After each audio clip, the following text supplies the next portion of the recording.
Paige Bueckers, UConn's point guard sensation, doesn't need to be the next Caitlin Clark.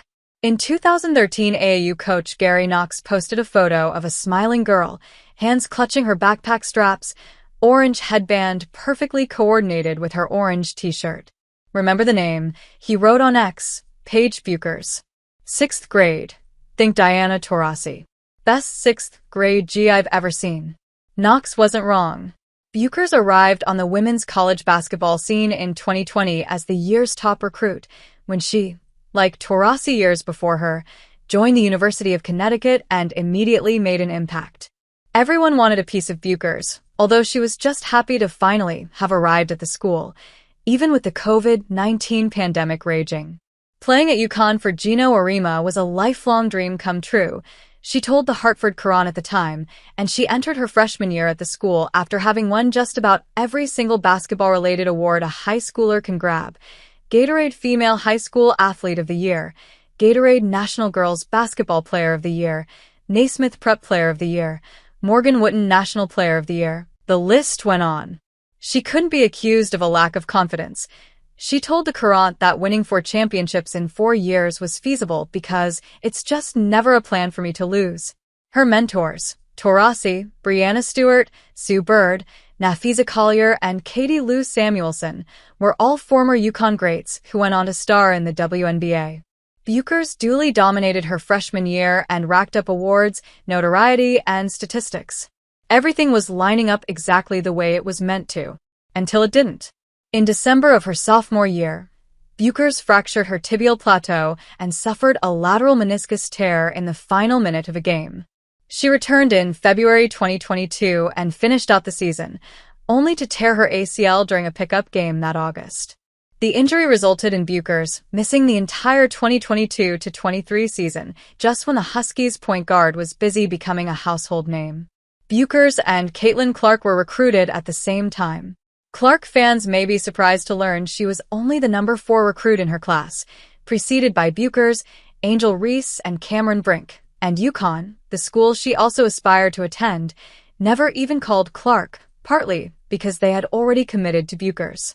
And though Clark was getting buckets throughout her freshman year, when she scored more than 26 points per game, Bueckers was hogging the awards and attention.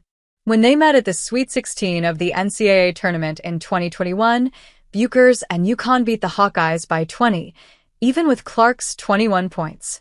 It's tempting to draw comparisons between Bueckers and Clark based purely on what's easy to identify. They're both white, they're both women, and they're both ridiculously talented. Clark came back to school in 2022 on a mission, and while Bueckers was sidelined the entire 2023-24 college season, Clark was busy smashing records. She led the country in points per game with an average of 27.8, led in assists per game with 8.0, and broke the record for most points and three-pointers in an NCAA tournament. Clark, unlike Bueckers, became a national figure at the 2023 NCAA tournament when she and Reese battled during the championship game, and Reese gestured toward her ring finger to indicate who was about to take home the trophy and who was not. Though the pair both played down the perceived drama, Clark immediately took reporters to task for focusing on a fabricated rivalry between the pair rather than the game. The impact was huge. Suddenly, Clark and Reese's names were everywhere, and in a lot of ways the rivalry was directly responsible for Clark's meteoric media rise. The two met again the following year when the Hawkeyes sent the Tigers home during the Elite Eight, and Reese joined Clark on stage at April's WNBA draft, where she was selected in the first round by the Chicago Sky. Unlike Clark, Bueckers doesn't have a perceived enemy on the court. Right now, there are a lot of players who can match her intensity and skills, but none of them have been pitted against Bueckers the way Reese was against Clark. It's not clear if there will be a media flashpoint that catapults Bueckers past the basketball stratosphere into a type of fame only experienced by a handful of athletes, and it's unlikely Bueckers wants that to happen anyway. She has long advocated for the attention she receives to be more evenly dispersed across women's basketball, something she reiterated in her 2024 ESPY speech. This is something Clark has been more vocal about as well, most recently in her recent Time Athlete of the Year profile. The two women also have different personalities and relationships with the media.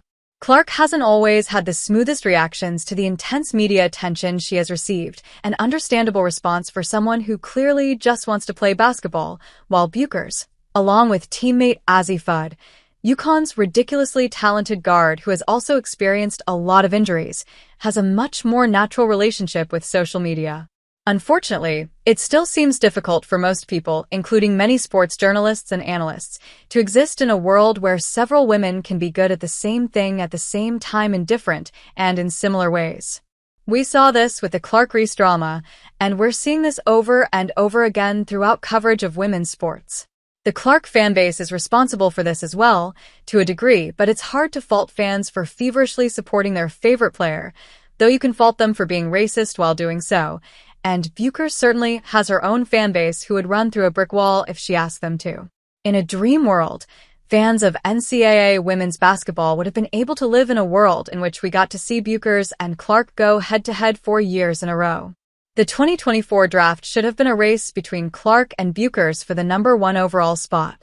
If anything, the online discourse and arguments in bars across the United States should have been more intense, and we should have been able to bask in the excitement surrounding the simultaneous draft of two of the most promising women's basketball prospects in years. Instead, we got to enjoy something possibly better. 2 back-to-back drafts with so much energy around them that it has catapulted an entire league to the next level. NCAA and WNBA viewership records have been shattered. The WNBA is the fastest-growing brand in the entire U.S. according to Morning Consult. Teams are selling out men's NBA arenas over and over again. When UConn took on the University of Louisville at the Barclays Center on Saturday, the teams came out to thunderous applause and an enthusiasm so intense it was palpable, all things that were unimaginable for fans of women's college basketball only a few years ago. Despite scoring only 8 points in the game, Bueckers was pulling the strings for the Huskies from the backcourt.